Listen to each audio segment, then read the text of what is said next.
안녕하세요. 책한민국입니다. 오늘 소개할 책은 나를 돌보기 위해 정리를 시작합니다. 지은이는 정코, 정리마켓. 수납 정리용품 회사인 스피드렉의 대표이자 정리수납 전문가.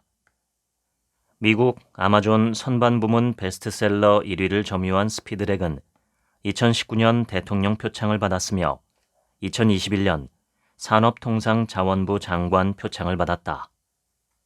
저자는 보여주기식 정리가 아닌 진짜 삶 속의 정리가 무엇인지 찾고자 유튜브 정리마켓을 시작하였다. 전업주부부터 자취생, 직장인까지 다양한 연령대의 전국 살림 고수들이 직접 자신의 공간을 소개하며 정리 노하우를 공유하는 전국 살림자랑 코너는 수천만 회의 조회수에 육박하며 56만 구독자의 사랑을 받았다. 언젠가 어느 웹툰의 댓글에서 SNS에 대한 무릎을 탁 치게 만드는 새로운 해석을 본 적이 있다. S. 사정없이. N. 늘어나는 박탈감. S. 서비스. 진심으로 공감하는 말이다. 오늘날 우리는 원하든 원하지 않든 SNS를 통해 정말 많은 사람의 삶을 들여다본다. 그러곤 이내 불쾌함을 느낀다. 이 불쾌함은 단순한 시기와 질투가 아니다. SNS 속 그들만의 세상에 사는 사람들과 나를 비교하며 느끼는 초라함에서 비롯되는 불쾌함이다. SNS 세상에는 잡지의 한 장면을 그대로 옮겨놓은 듯한 집안 풍경, 백화점 매장인지 헷갈릴 정도로 고급스러움이 느껴지는 드레스룸, 요리 프로그램 세트장 같은 주방의 이미지가 넘쳐난다. 마치 나만 빼고 다들 이런 공간에서 우아하게 살고 있나 싶은 생각이 든다. 이 이미지들을 보고 난 후 내가 먹고 자는 공간을 둘러보면 답이 없다. 정리가 어려운 이유는 사실 따로 있다. 진정한 정리란 무엇보다 나의 취향 그리고 삶의 철학을 근본부터 들여다보는 데서 출발하는 일이기 때문이다. 정리는 우리의 인생을 반짝이게 만들어주는 정말 중요한 행동이다. 우리의 일상이 어떻게 굴러가는지를 보여주는 시작점이자 전부다. 삶이 멈춰버린 공간에는 짐들이 쌓인 채 방치되어 있지만 삶이 흐르는 공간에는 따스한 온기와 유쾌한 에너지가 느껴진다. 밝고 행복한 삶을 원한다면 더 이상 정리를 미루거나 멀리해선 안 된다. 정리란 큰맘 먹고 해야 하는 일이 결코 아니며 잘하는 사람과 못하는 사람이 따로 있지 않다. 어린이집에 다니는 어린아이가 자기 장난감을 장난감통에 넣는 것도 정리다. 책상 위에 놓여있던 머그컵을 주방으로 가져가 씻고 식기 건조대에 놓는 것도 정리다. 정리의 시작은 생각보다 간단하다. 정리는 잘하는 사람이 따로 있는 분야가 아니고 무조건 돈이 드는 일도 아니다. 정리는 그냥 내가 하겠다고 마음을 먹는 그 순간부터가 바로 시작이다. 정리 습관이 삶에 끼치는 영향력은 우리의 생각보다 훨씬 크다. 정리를 잘하게 되면 정돈된 공간에서 물건을 찾느라 아까운 시간을 낭비하는 일이 현저히 줄어들고 있는 줄도 모르고 같은 물건을 또 사서 돈 낭비를 하는 일도 사라진다. 무엇보다 정리를 통해 확보한 여유 공간에서 더욱더 쾌적하게 살 수 있다. 돈과 시간 그리고 공간까지 아껴주는 정리 습관을 기르는 일은 삶에 많은 도움이 된다. 집은 탈출하고 싶은 곳이 되어선 안 된다. 집에 있기가 답답하다면 밖으로만 돌 게 아니라 왜 그런 느낌이 드는지 이유를 찾아야 한다. 대부분은 정리되지 않은 집 상태와 연관이 있다. 집이 지저분하면 치워야 하는데 치울 엄두가 나지 않으니 밖으로만 나가고 싶은 것이다. 머물고 싶은 집을 만드는 시작은 물건의 위치를 정해주는 것이다. 물건을 되는 대로 쌓아놓다 보면 눈 깜짝할 사이에 숲을 이루기 마련인데 그 숲을 조금씩 허문다는 마음으로 하나씩 제자리에 물건을 두기만 하면 된다. 물건의 숲은 점점 사라지고 쾌적함만 남는다. 그런 공간이 만들어졌을 때 비로소 가족 모두가 머물고 싶은 집이 만들어질 수 있다. 내가 할 수 있는 것을 내가 할 수 있는 만큼만 하자는 정리에 있어 정말 중요한 포인트다. 내가 지금 정리를 자꾸 미루고만 있다면, 섣불리 시작하지 못하고 있다면 기준점이 너무 높지는 않은지 생각해보자. 그 기준을 내가 할 수 있는 만큼으로 바꾸어야 한다. 정리는 한 번 하고 끝이 아니라 우리가 살아가는 동안 계속 이어지는 실천이라는 점을 기억하자. 내가 할 수 있는 만큼이어야 쭉 유지할 수 있다. 그것이 꾸준한 정리의 시작이자 모든 것이다. 사람의 집중력은 생각보다 짧기 때문에 2시간 동안 공부하겠다는 계획은 지키기가 힘들다. 하지만 10분 타이머를 맞춰두고 10분 동안 오직 수학 문제만 푼다고 결심하면 단기간에 집중력이 향상되어 100% 힘을 쏟을 수 있다. 이렇게 계속 반복하며 집중력을 끌어올리는 방식이 포모도로 공부법이다. 정리에도 이 방식을 적용할 수 있다.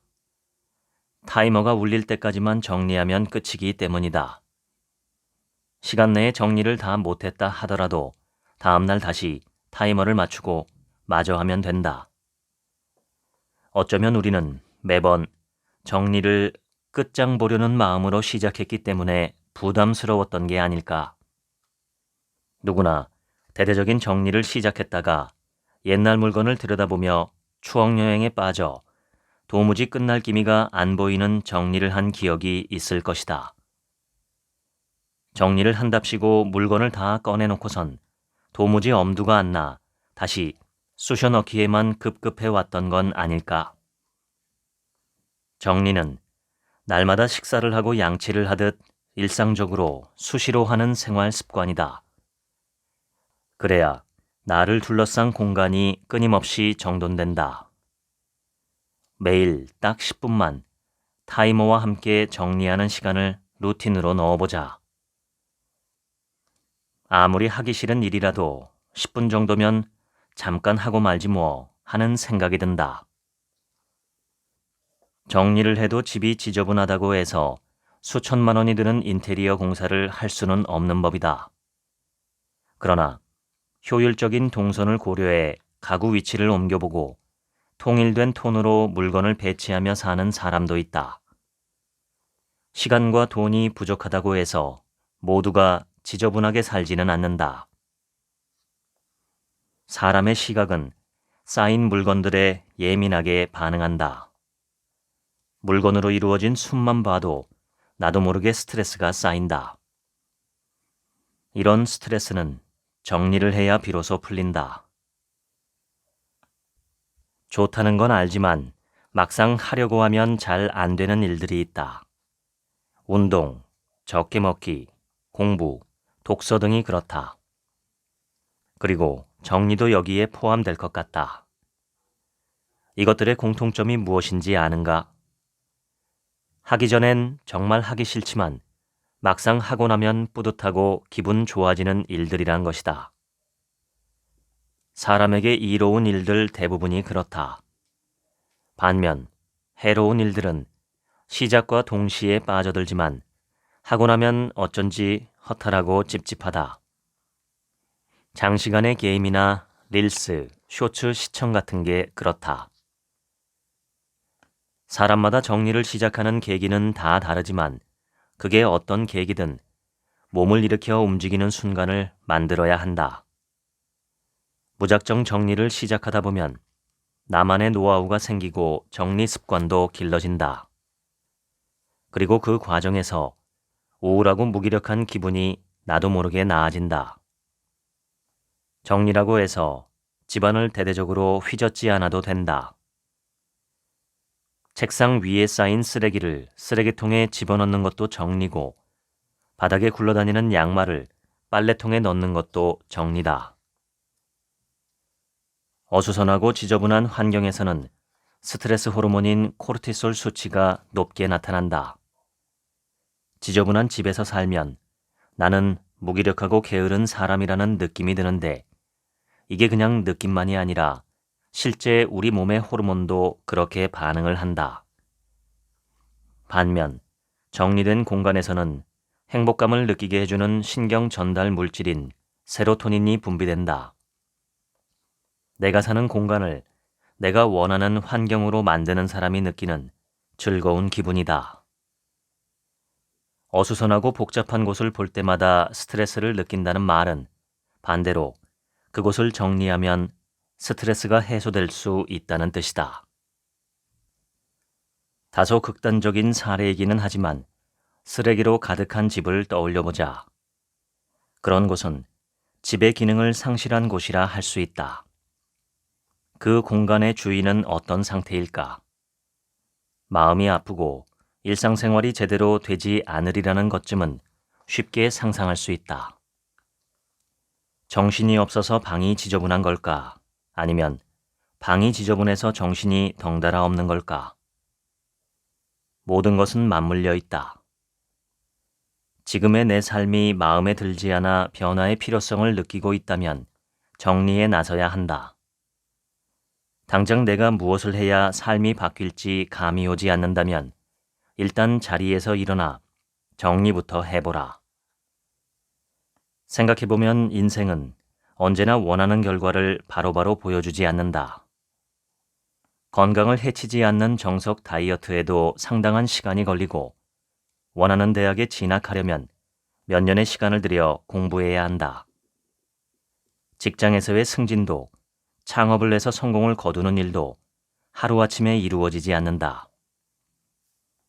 모든 성취에는 시간이 걸린다. 그러나 정리만큼은 다르다. 내가 움직인 만큼의 결과가 즉각적으로 말 그대로 바로바로 나온다. 사람이 언제 행복을 느끼는지 아는가? 내 의지대로 무언가를 할 수 있을 때다. 내가 먹고 싶은 것을 먹고 가고 싶은 곳에 가고 하고 싶은 일을 하는 것. 여행이 즐겁고 행복한 이유는 이 때문이다. 반면 불행에는 내 의지가 반영되지 않는다. 회사에서 내가 원하지 않는 시키는 일만 해야 할 때 무기력해지고 남들 사는 대로 살아야 한다는 조언을 들을 때 맥이 풀린다. 그럼에도 우리 삶에는 우리 의지대로 할 수 있는 일이 분명 있다.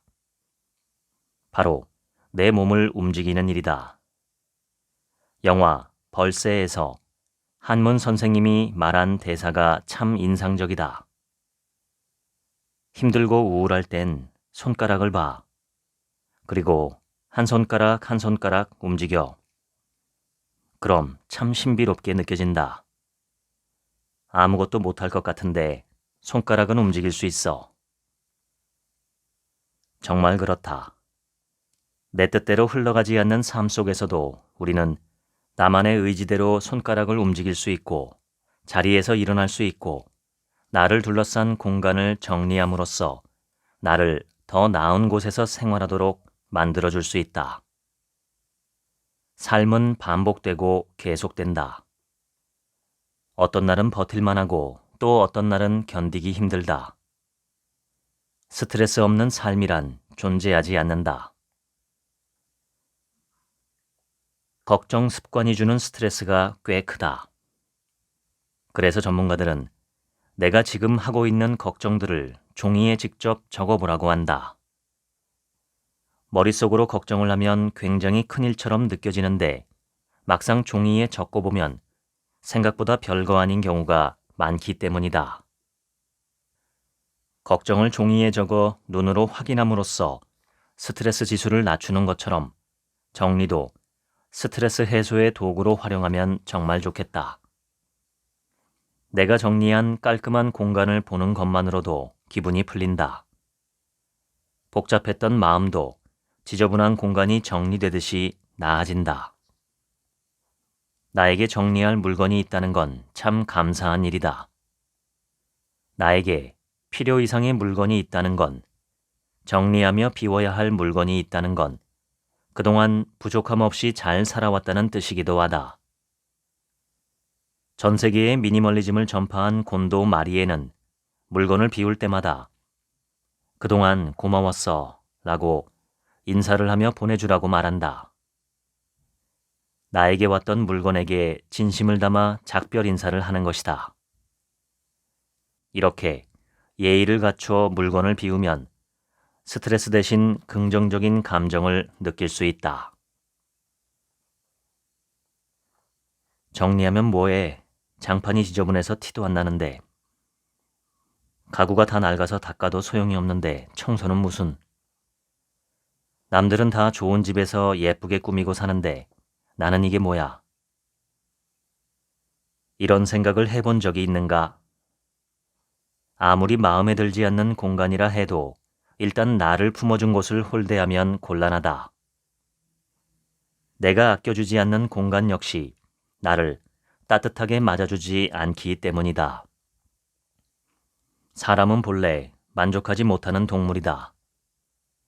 현재의 공간에 만족하지 못하는 사람들은 지금보다 더 좋은 환경으로 이사를 가도 기어이 마음에 안 드는 점을 찾아내곤 한다. 경제적으로 얼마나 여유로운지와 상관없이 마음이 계속 빈곤한 상태에 머무르는 것이다. 반면 지금 지내는 공간이 다소 낡고 허름하더라도 감사하는 마음을 가지고 정리정돈을 하고 살면 별로였던 공간도 점점 환하고 좋게 변해간다.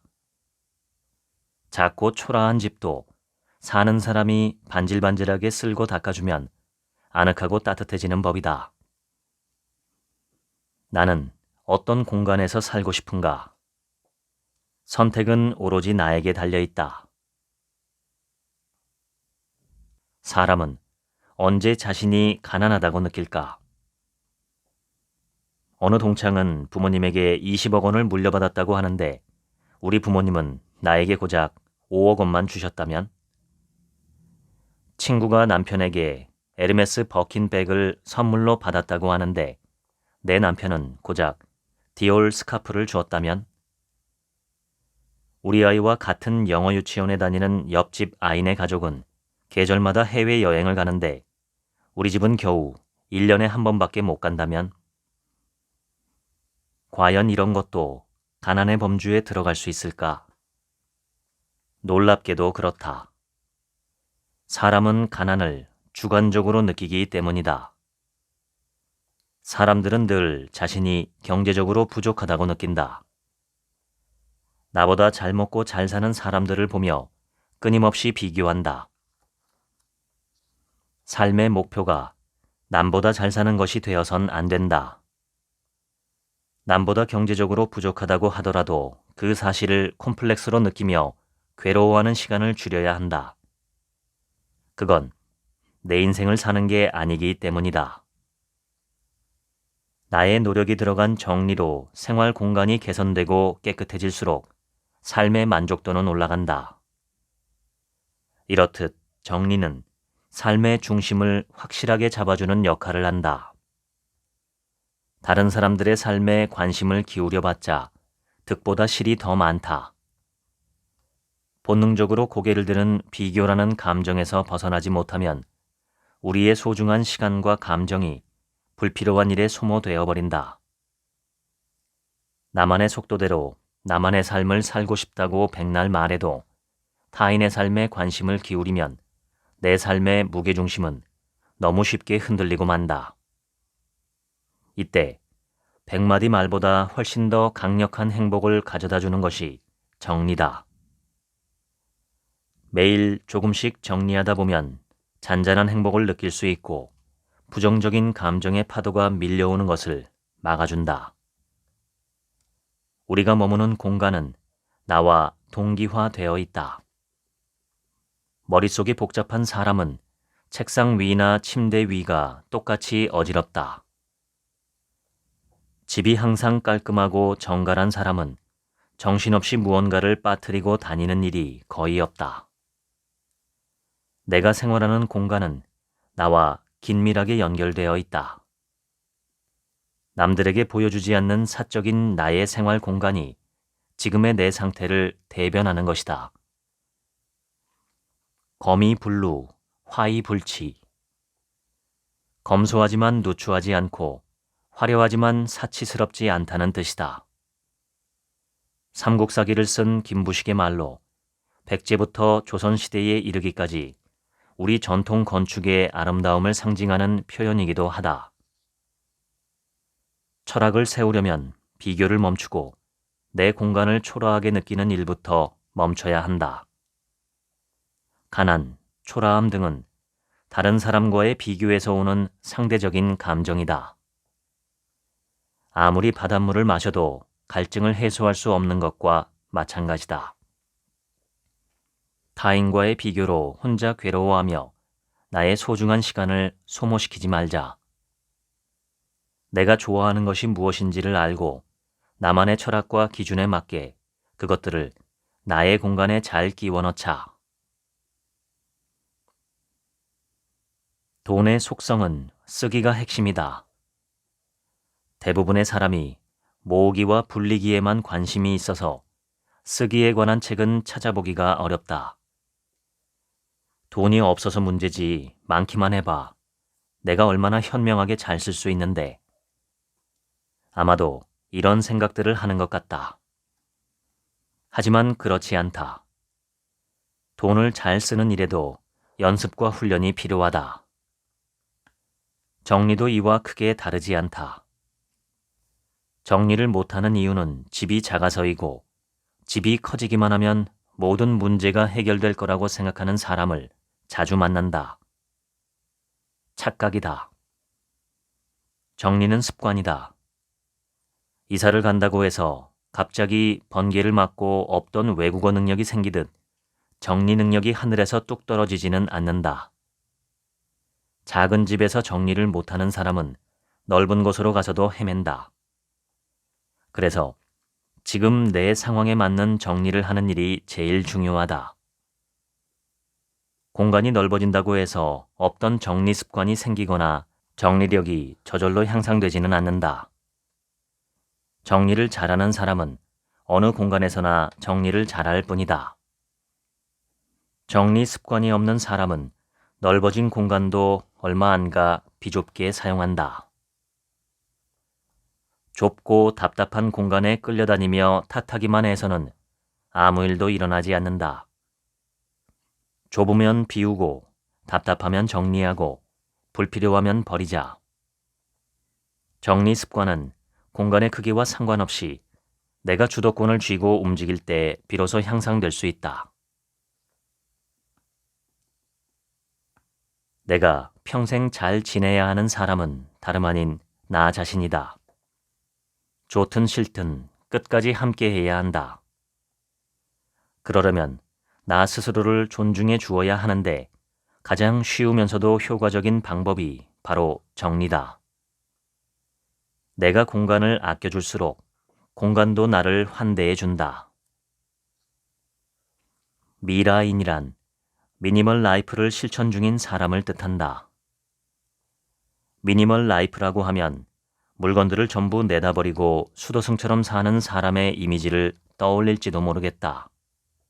하지만 이는 잘못된 이미지인 것이 물건을 극도로 적게 소유한 사람도 미라인이지만 나에게 더 이상 필요하지 않은 물건을 적당히 비우는 사람도 미라인이라 할 수 있다.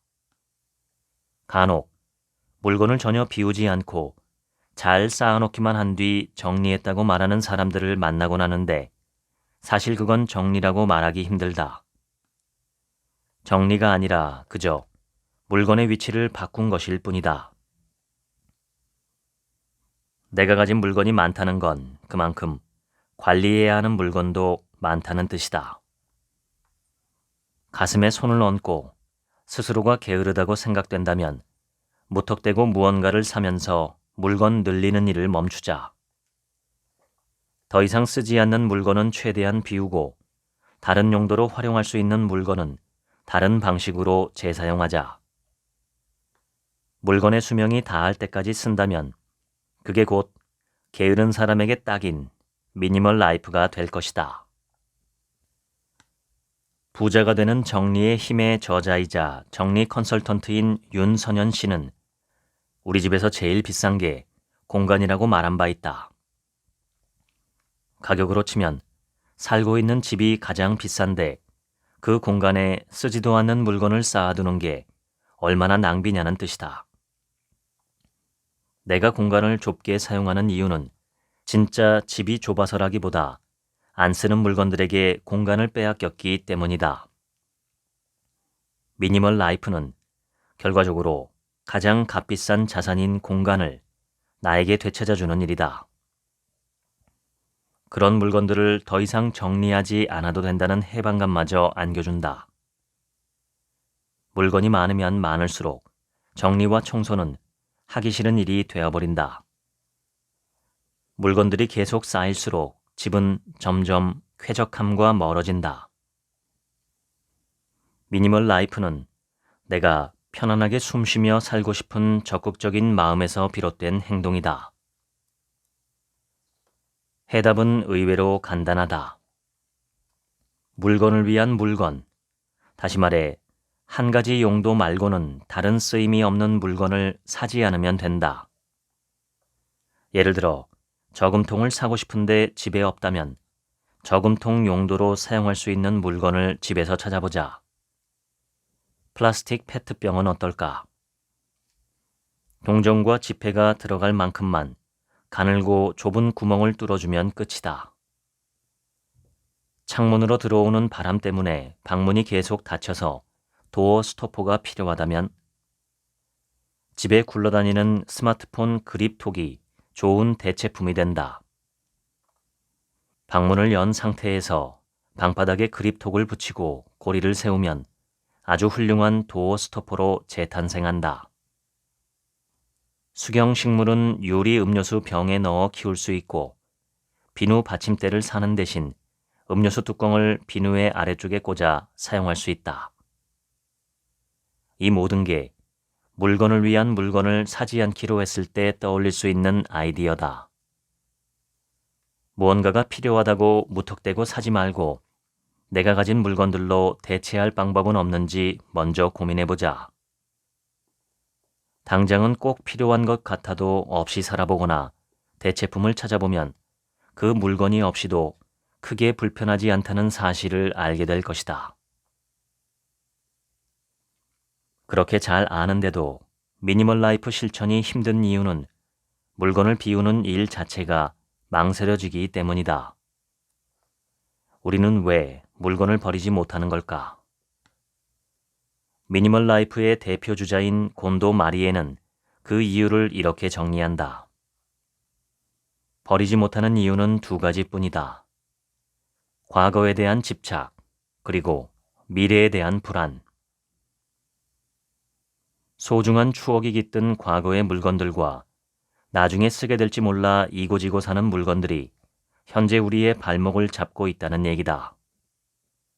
다시 말하면 물건 자체의 문제라기보다는 그 물건에 쓸데없는 감정과 걱정을 입히는 우리 자신이 문제라는 뜻이다.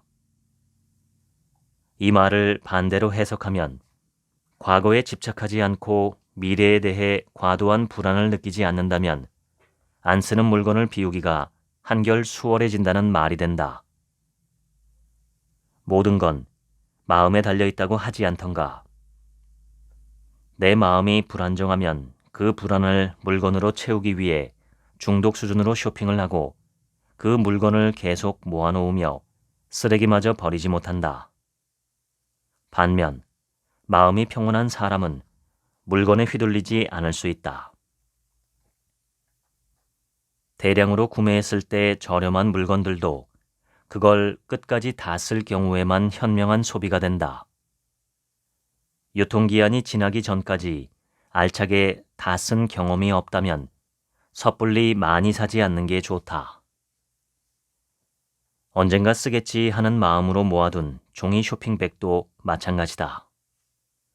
비슷한 종류로 에코백이나 텀블러도 빠질 수 없다. 지난 몇 년 동안 안 읽은 책은 앞으로도 안 읽을 책이다. 내가 어떤 마음으로 물건을 버리지 못하는지 내 생각을 먼저 점검해보자. 내가 지나치게 과거에 매몰되어 있는지, 미래에 대한 막연한 불안감이 너무 크지는 않은지 말이다. 지금의 내가 행복하려면 현재의 나에게 집중하며 살아야 한다. 과거의 물건, 미래를 위해 쟁여둔 물건이 현재의 나를 행복하게 만들어주진 않는다. 요즘은 고인의 짐을 대신 정리해주는 업체들이 꽤 많다. 돌아가신 분의 짐을 유가족이 일일이 정리하기 힘들어 새롭게 등장한 서비스다. 마음에 병이 있던 분들은 쓰레기집을 만들기도 하고, 잘 버리지 못하는 어르신들은 안에 무엇이 들었는지도 모르는 수십 년 된 비닐봉지를 셀 수 없이 많이 갖고 있기도 하다. 업체 관계자들의 얘기를 들어보면 상상을 초월하는 짐을 쌓아놓은 채 돌아가시는 분들이 생각보다 많다고 한다. 내가 갑자기 세상을 떠난다면 내 남은 짐들은 어떻게 될까? 한 번쯤 이런 생각을 해봐야 한다. 초중등생 3남매를 키우는 30대 워킹맘 박미영 씨는 친정아버지가 편찮으셨을 때 이런 생각을 진지하게 했다고 한다. 아빠가 많이 편찮으셔서 중환자실에 몇 개월 정도 입원을 하셨어요. 그때 엄마가 우시면서 하시던 말씀이 "네 아버지 돌장 어떡하냐" 였어요. 아빠의 오랜 취미가 수석 모으기였거든요. 벽 가득 높은 돌장에 수석이 가득한데 어머니는 아빠가 돌아가시고 나면 그 돌들을 치울 걱정이 먼저 드셨던 거예요. 아빠에겐 소중한 물건이지만 남들에게는 그냥 돌멩이잖아요. 그때 나에게 소중한 물건이 다른 사람에게는 짐이 될 수 있겠다는 생각이 들면서 물건을 보는 시선이 180도 달라진 것 같아요. 나는 두 아이의 아빠이자 결혼 N년차 유부남이다. 나는 결혼 전문가도 아니고 무조건 결혼을 해야 한다고 생각하는 사람도 아니지만 그럼에도 성공적인 결혼 비결 한 가지는 조언해 줄 수 있다. 그건 바로 딱 하나만 보는 것이다. 배우자의 이상형을 꼽을 때 성격, 외모, 경제 수준, 학벌, 개그 코드, 취미 등 너무 여러 가지를 보려고 하면 결혼이 어려워진다. 모든 면에서 완벽한 사람은 없기 때문이다.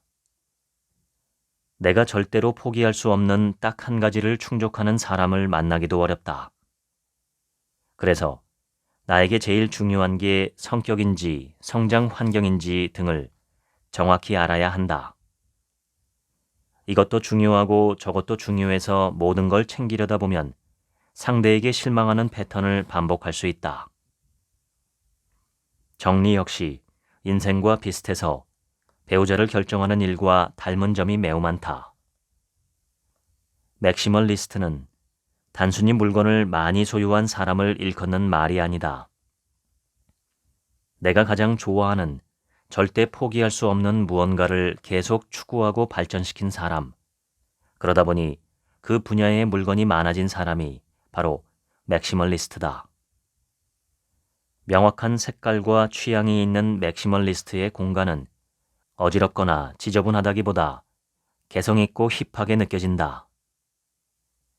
간혹 정리가 안 될 정도로 굉장히 많은 물건들에 파묻혀 지내는 분들이 스스로를 맥시멀리스트라고 칭하는 경우가 있는데 그건 그냥 지나치게 물건이 많은 상태일 뿐이다. 어디에 어떤 물건이 있는지 스스로도 알지 못하고 내가 찾는 옷이 도대체 어디에 있는지 찾지 못하는 집은 그저 정리가 시급한 지저분한 집일 뿐이다. 진정한 맥시멀리스트는 자신이 가장 중요하다고 생각하는 것만큼은 제대로 사수한다. 입으려고 보면 어디서 묻었는지 모를 얼룩이 있고 언제 샀는지 기억도 나지 않는 옷들이 옷장을 한가득 채우고 있는 사람은 맥시멀리스트가 아니다. 나는 무엇을 좋아하는가? 나는 어떨 때 행복한가? 이 질문들은 흔들리지 않는 인생을 살기 위해 스스로에게 해야 하는 중요한 질문이기도 하지만 내가 사는 공간을 정리하는 데에도 반드시 필요한 질문이다. 그래야 무엇을 포기하고 포기하지 않을지 명확히 알 수 있다. 한 남자가 있었다. 그의 집에 있던 냉장고는 제 역할을 하지 못했다. 그가 썩은 음식을 그대로 넣어둔 채 방치하고 있었기 때문이다. 그 남자를 좋아했던 한 여자는 남자에게 묻지도 않고 남자가 잠시 집을 비운 사이 썩은 음식을 싹 버린 후 냉장고 청소까지 해주었다. 뒤늦게 그 사실을 안 남자는 절망하며 울었다. 그 오래된 음식은 어머니가 돌아가시기 전에 그에게 마지막으로 해주신 반찬이었기 때문이다. 이 이야기는 꽤 오래전에 봤던 어느 웹툰의 내용이다. 이 웹툰처럼 남들이 볼 땐 정리가 필요해 보이는 물건이 누군가에겐 굉장히 소중하고 사연이 있는 물건인 경우가 있다. 세상 모든 일을 나의 기준으로만 판단하면 곤란하다. 딸 둘을 모두 키워내고 남편과 둘이 40평대 아파트에서 지내는 50대 전업주부 박희경 씨도 이런 오해를 받기 쉬웠다. 꽤 넓은 집에서 2명이 사는데도 짐이 상당히 많은 편이었기 때문이다. 특히 그릇의 종류와 규모가 대단했는데 시집 올 때 이바지 떡을 담았던 쟁반이나 30년 전에 사용했던 접시까지 전부 보관 중이었다. 지금은 4번으로 줄였지만 1년에 제사만 16번을 지내던 박희경 씨에게 과거의 물건은 여전히 쓰임이 있을 뿐만 아니라 소중한 추억이 깃들어 그 자체로 존재 이유가 있기 때문이다. 정리는 나 자신의 행복을 먼저 찾는 일부터 시작되어야 한다. 존재 자체로 나에게 행복을 주는 물건이 있다면 그 물건은 나에게 가치가 있는 물건이다. 나와 함께 세월을 견뎌준 물건에 대한 애정이 남다르고 그 물건을 깨끗하고 반질반질하게 요원이 날 정도로 관리하는 사람이라면 억지로 비울 필요는 없다고 생각한다.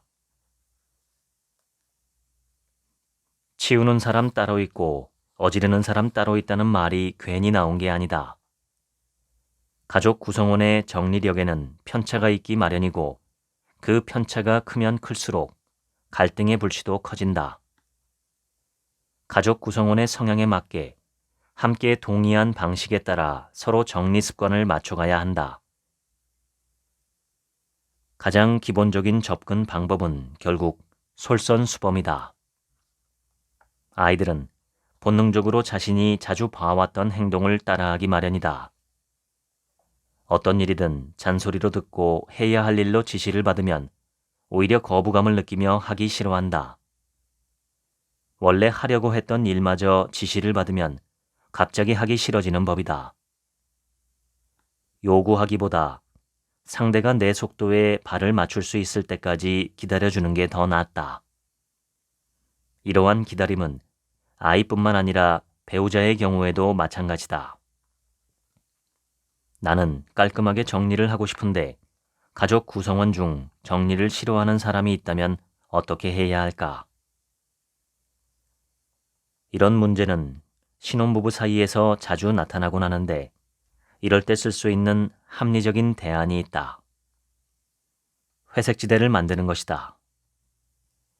회색지대란 충돌을 막는 일종의 범퍼와도 같은 개념으로 평화구역을 의미한다.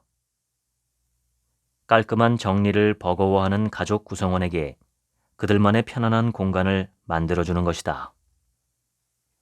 공간을 너무 거창하게 생각할 필요는 없다. 서랍장 한 칸을 만들어주기만 해도 충분하다. 가족 구성원이 전부 나와 똑같은 정리 성향이나 습관을 가질 순 없다. 그렇다고 해서 강요하거나 포기할 필요 또한 없다.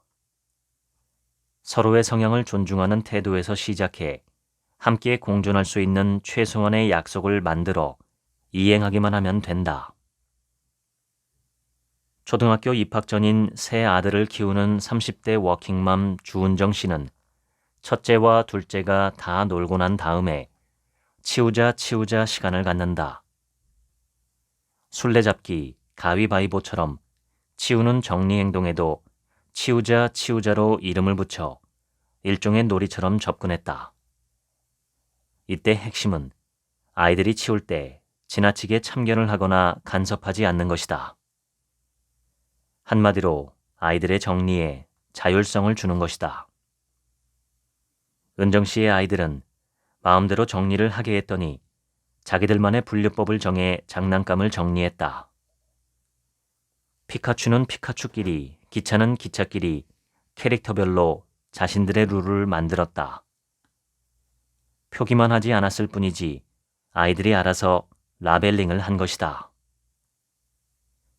아이들이 정리한 결과물이 별로라도 일단은 잘했다고 칭찬해주자. 결과물이 엉성하다고 부모가 다시 손을 대면 아이들은 자신의 정리가 잘못됐거나 스스로 부족하다고 인식해 부정적인 피드백을 받는다. 아이든 어른이든 자신이 잘 못하는 것에는 금세 흥미를 잃기 마련이다. 사람마다 절대로 용납할 수 없는 부분이 한 가지씩은 꼭 있다. 그리고 그 부분은 사람마다 정말 놀라울 정도로 다르다.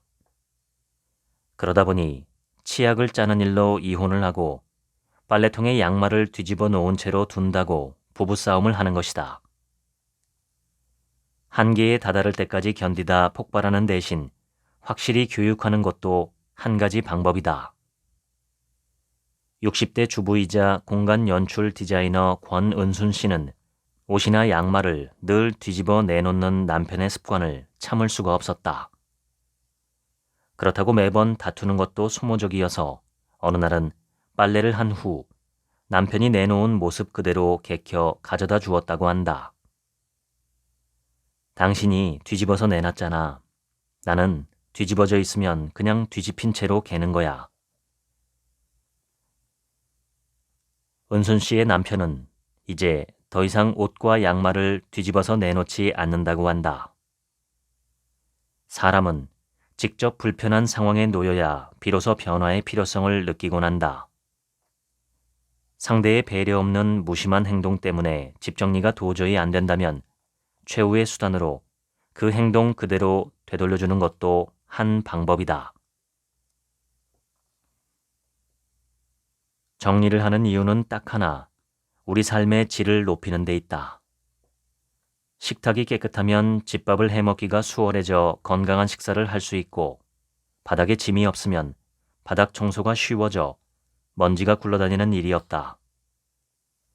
쾌적한 집에서 잠을 자면 양질의 휴식이 가능해져 생산성이 향상된다. 집중력이나 창의력이 높아지면 높아졌지 해가 되는 일은 하나도 없는 것이다. 공간과 물건이 오랜 시간 손길을 닿지 못하고 방치되면 재기능을 하지 못한 채 망가져버린다. 덩달아 그곳에 살고 있는 사람 역시 좋은 기운을 받을 수 없다. 과거의 영광만 기억하며 현재를 제대로 살지 못하는 사람은 옛 시절에 입고 쓰던 물건들이 많고, 특정 색을 좋아하는 사람은 그 색깔이 들어간 물건이 집에 수두룩하며, 무엇을 특정할 수 없을 정도로 물건이 많은 사람은 버리기를 힘들어하는 사람이라는 뜻이다. 내가 오랜 시간 생활한 공간에 바로 내가 있다. 나는 어떤 사람인지, 무엇을 좋아하는지, 무엇 때문에 힘들어하는지 정리를 하다 보면 서서히 실마리가 잡힌다.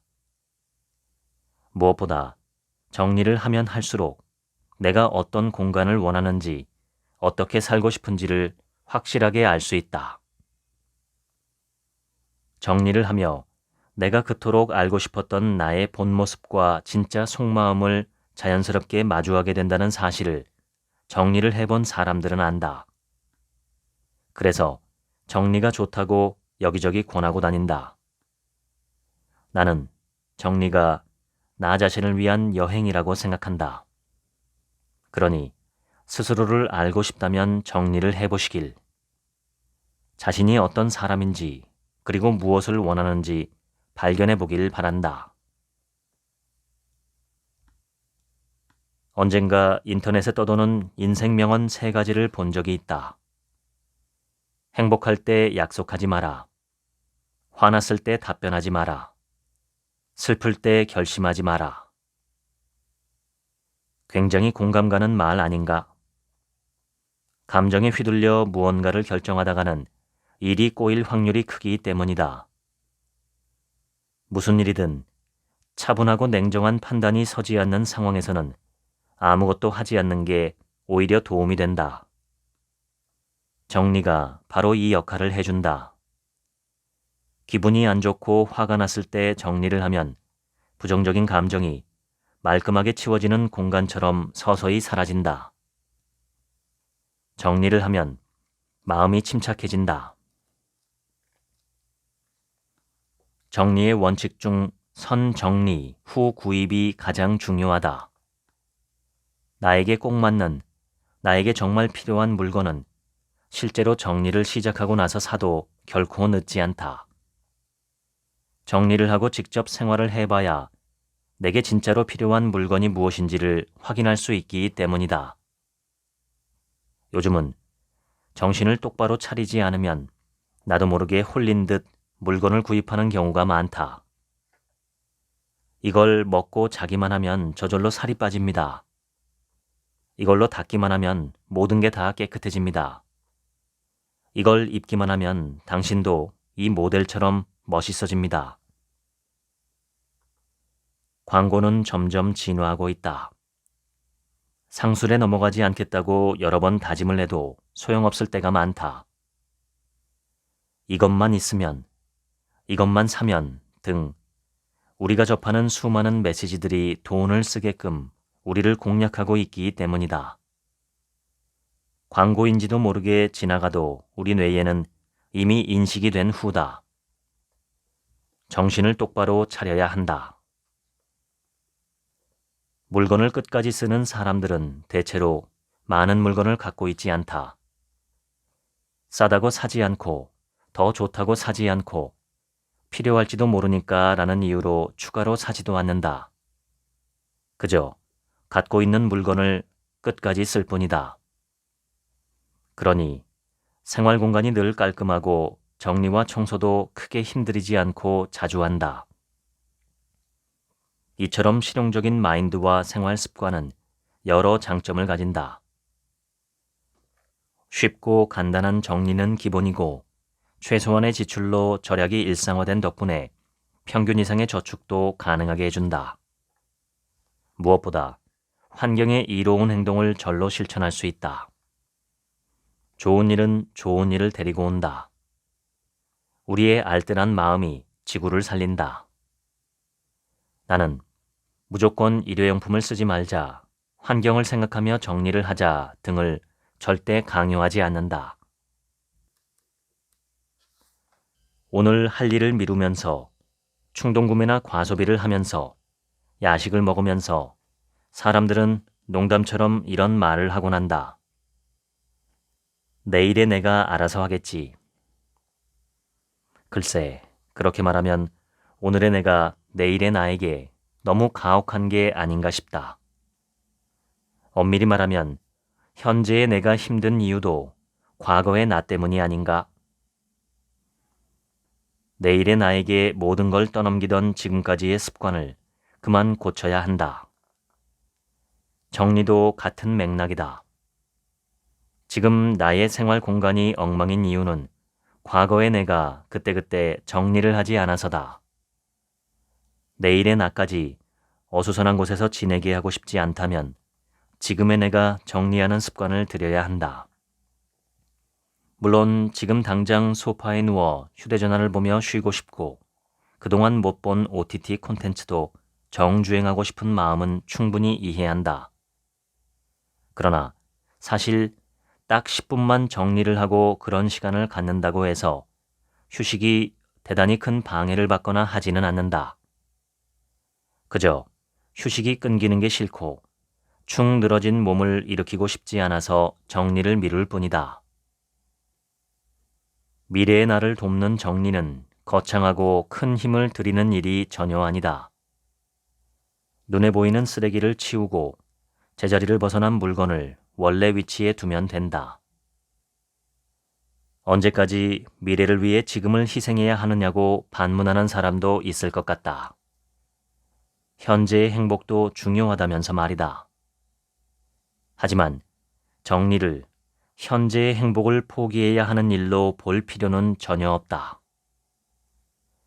결국 과거, 현재, 미래 모두 건강하고 행복한 내가 되기 위해서는 적절한 균형을 바탕으로 좋은 생활 습관을 갖는 게 최고다. 그중 대표적인 습관이 바로 정리이고 말이다. 정리된 환경이 유지될 때 삶의 질은 한층 더 높아질 수 있다. 생각하고 살지 않으면 사는 대로 생각하게 된다. 정신건강의학과 오동훈 전문의는 이런 말을 했다. 사람에게 정리라는 행위는 통제의 측면에서 생각해 볼 수 있는데 불안을 느끼시는 분들 중에 정리를 좋아하는 경우가 있어요. 정리를 통해 주변 환경을 내가 원하는 방향으로 통제하는 거거든요. 불확실한 미래까지는 어떻게 할 수 없지만 내 주변만큼은 통제를 하고 있다는 느낌을 통해 불안을 가라앉힐 수 있습니다. 이건 실제로 굉장히 도움이 되는 방법입니다. 불안의 시대에 흔들리지 않는 단단한 마음으로 살아가고 싶은가? 가장 좋은 방법을 알려주겠다. 그건 지금 당장 정리를 하는 것이다. 정리는 내 삶을 돌보는 최고의 방법이다. 나를 돌보기 위해 정리를 시작합니다. 읽어드렸습니다. 지금부턴 제 얘기입니다. 인생을 갉아먹는 최대의 적은 귀찮음, 즉 귀찮아하는 마음입니다. 귀찮다는 것은 풀어서 보면 귀하지 않다는 뜻입니다. 뭔가를 귀찮아한다는 것은 그것이 중요하지 않다, 소중하지 않다라고 판단하고 거기에 시간과 에너지를 사용하지 않는다는 뜻입니다. 그런데 문제는 우리가 귀한 것을 귀하지 않다고 판단할 때 발생합니다. 쉬운 예로 적절한 운동이나 충분한 수면이 있습니다. 날마다 조금씩 마음을 일으키고 몸을 일으켜서 시간을 내서 힘들게 운동을 해야만 장기적으로 건강을 유지할 수 있습니다. 아무리 건강한 사람도 운동을 하지 않고 그냥 살다 보면 언젠가 몸은 크게 망가집니다. 잠도 그렇습니다. 아무리 재미있는 드라마가 내 손 안에 넘쳐난다고 해도 그걸 보는 것보다는 오늘 1시간 더 자는 것이 중요한데 우리는 그걸 잘 하지 못합니다. 가장 큰 이유는 귀찮음인데 그 귀찮음의 바탕에는 당장 그걸 하지 않아도 별다른 피해가 없다고 믿는 생각이 있습니다. 그런데 만약 어떤 독재자가 등장해서 전 국민에게 의무적으로 스마트워치를 차게 하고 하루에 8시간 이상 숙면하지 않으면 그 다음날 즉시 체포한다는 명령을 내린다고 생각해 보시기 바랍니다. 밤새 게임을 하거나 드라마를 보던 사람이라도 날마다 숙면을 취하게 될 겁니다. 실제로 우리가 옛날에 그랬지요. 1981년 야간 통행금지가 폐지될 때까지 우리나라에서는 밤 12시부터 새벽 4시 사이에 외부 활동이 금지되었었습니다. 지금은 상상도 되지 않지만 그 당시에는 그것이 너무나 당연한 일이었죠.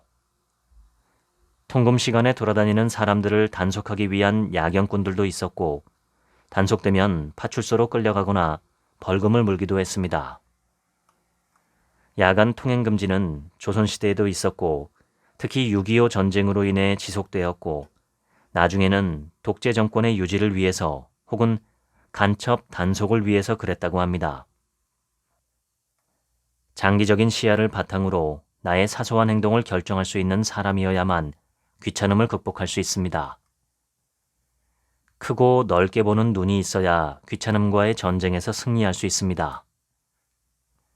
귀찮음을 상대하는 가장 좋은 무기는 습관입니다. 특히 아주 작고 사소한 좋은 습관을 키워나가면 좋습니다. 예전에 어느 책에서 어느 분이 집안 정리를 위해서 모든 일을 왕복으로 한다는 말씀을 들었습니다. 냄비를 꺼내서 라면을 끓였으면 라면을 다 먹은 뒤에 다시 설거지해서 넣어놓는 것입니다. 손톱깎이를 사용하면 깎은 손톱은 치우고 손톱깎이는 원래 있던 곳에 둔다는 것입니다. 환기를 위해서 창문을 열었으면 일정 시간이 지난 후 창문을 닫습니다.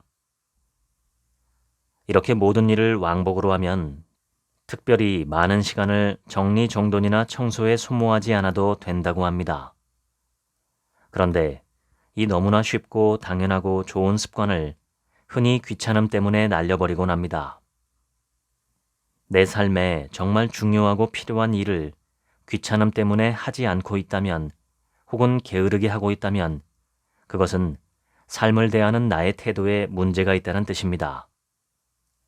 그것은 마치 어차피 똥으로 다 나올 거 뭐하러 밥 먹나 하는 마음가짐과 비슷합니다. 자신의 행동과 삶에 별다른 의미가 없다라고 보는 관점이죠. 어차피 도로 원상태가 될 것이니까요. 이렇게 게으름과 귀찮음과 허무주의는 다 한 통속입니다. 날마다 지속할 수 있는 작은 습관을 만들고 그것을 지키는 것이 좋습니다. 예를 들어서 이 책에 나온 것처럼 하루에 10분만 시간을 내서 청소하고 정리하는 습관을 들이는 것입니다. 많은 분들이 제게 어떻게 하면 꾸준히 독서하는 습관을 들일 수 있느냐고 질문하셨습니다. 답은 간단합니다. 읽고 싶은 책을 하나 장만하고 날마다 독서하는 행동을 석 달 정도 지속하면 됩니다. 내가 나를 길들이는 것입니다. 그렇게 하지 못하는 이유는 귀찮음입니다. 귀찮아서 자꾸 까먹게 되고 귀찮아서 미루게 되고 귀찮아서 포기합니다. 귀찮아하는 삶은 결국 귀치 않은 삶, 즉 귀하지 않은 삶이 됩니다. 삶을 귀찮아하지 않으시면 좋겠습니다. 제가 갖고 있는 물건 중에 가장 많은 것은 책입니다. 출판사에서 계속 책을 보내주시고 서점이나 헌책방에서 저도 책을 구입하기 때문에 책은 기하급수적으로 늘어납니다. 그래서 제가 선택한 것은 읽었던 책을 하루에 5권 정리하는 것입니다. 더도 덜도 말고 딱 하루에 5권만 정리합니다. 정리하는 방법은 2단계로 이루어져 있는데 첫 번째는 책의 중요 내용을 한글 파일로 옮겨 적는 일입니다. 많은 내용을 적지는 않기 때문에 평균적으로 한 권당 10분 정도 걸립니다. 두 번째 단계는 그 책을 기증하는 일입니다. 명상 모임이나 독서 모임에 가져가서 원하시는 분들께 드렸습니다. 아무도 원하지 않는 책은 재활용 종이로 내놓습니다. 제가 11월부터는 매월 둘째, 넷째 목요일 저녁에 명상과 마음 경영에 관한 강의를 진행하게 되었는데 이제부터는 제가 읽은 책들을 그 모임에서 나눠드릴 예정입니다. 강의 제목을 책인심이라고 지었는데 이것은 책과 사람과 마음이라는 뜻이기도 하고 책을 나눠드리는 인심을 쓴다는 뜻이기도 합니다. 날마다 5권씩 처분하면 책은 줄어들기 시작합니다. 지난 몇 년 동안 그렇게 하다 보니 현재 제가 갖고 있는 책은 대략 500권 정도입니다. 이 책들은 대부분 여러 번 읽어보고 싶어서 남겨둔 책들입니다. 이것을 100권 정도로 줄이는 것이 제 목표입니다. 나중에는 10권, 그리고 맨 나중에는 정말 한 권도 남기지 않고 다 없애는 것이 목표죠. 책은 소유의 대상이 아니라 검증과 행동의 대상입니다. 읽어보지는 않고 갖고만 있는 책, 읽어보기는 했지만 그 책의 가르침을 내가 직접 검증해보지 않은 책. 검증은 해보았지만 내가 삶으로 실천하지 않는 책. 이 세 가지 종류의 책 모두가 내게는 죽은 책들입니다. 오늘 소개한 이 책은 주로 물건과 살림살이에 대한 정리와 정돈을 말하는 책이지만 저는 한 가지 중요한 질문을 드리고 싶습니다. 우리가 날마다 세수하고 머리 감고 양치하고 목욕하면서 내 몸을 정갈하게 닦듯이 우리 마음을 정갈하게 닦으며 살아가고 있을까요? 1년에 한 번씩 집안 대청소는 하지만 마음 청소는 10년에 한 번이라도 하고 있을까요? 혹시 수십 년 묵은 분노와 원망과 죄의식과 불안감을 여전히 품고 살아가고 있지는 않을까요? 몸을 정갈하게 하듯이 사는 공간을 정갈하게 하고 마음도 정갈하게 정돈하고 정리할 필요가 있습니다. 겨울철에 독감을 심하게 앓으며 며칠 동안 씻지 못하다가 다 나은 후에 깨끗하게 목욕을 하면 전신이 상쾌합니다. 명상과 마음 경영을 통해 내 마음을 닦으면 마음은 점점 상쾌해집니다. 쾌청한 가을 하늘처럼 시원해집니다. 이 방송을 들으시는 당신께서도 가슴속 깊이 상쾌하고 통쾌하고 시원한 마음을 품고 살아가시면 좋겠습니다. 10월 24일부터 시작하는 책인심은 명상과 마음 경영을 바탕으로 책과 사람과 마음을 이야기하는 시간입니다. 24일 강의는 감사하게도 많은 분들이 신청해 주셔서 이미 마감되었습니다. 우리 모두 몸도 마음도 집도 정갈한 삶을 살아보시면 어떨까요? 지금까지 책 한 민국의 하루치 생각이었습니다. 들어주셔서 감사합니다.